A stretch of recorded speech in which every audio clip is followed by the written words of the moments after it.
It was so cool watching Georgia lead worship last night with all the other student leaders. It really was. You know, she told me she grew up surrounded by music her entire life. Her dad has a master's degree in musical performance. Her mom plays the flute professionally, and her brother can pick up a guitar and just make it sing. Music has always been around her, and everything's always been good. But I bet living in that type of legacy can really feel heavy. Oh, for sure. And when we talked, Georgia told me she grew up loving music, but she was intimidated by it. And she got her first guitar at 11 and played for a little while, but eventually quietly set it down. And then Georgia came to Ground Zero. Oh yes, and Ray, one of our volunteers, goes to the same church and invited her to come see what it was all about.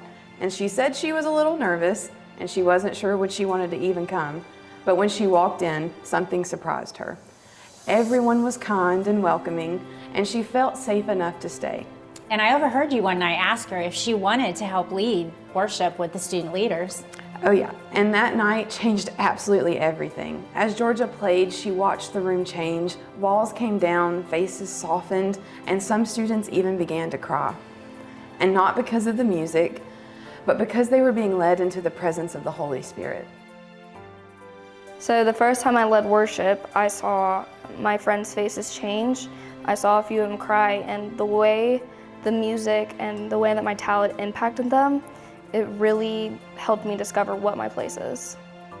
And like many students, even those who grew up in a church, Georgia's journey wasn't perfect. There was a season where distractions pulled her attention, a relationship, temptations, trials, and she drifted away from God for a time, like many of us do, but God never stopped calling her back. And I think she realized something very powerful. What feels good in the moment isn't always what's best, and God's way, even when it's harder, is always best. And I think Georgia actually learned that worship isn't about comparison. It's about obedience and willingness. It's about showing up with what you have and trusting God to do the rest. Georgia leads not because she's perfect, but because she's willing. Oh yeah. And now, as a senior preparing to graduate, Georgia is getting ready for her next chapter.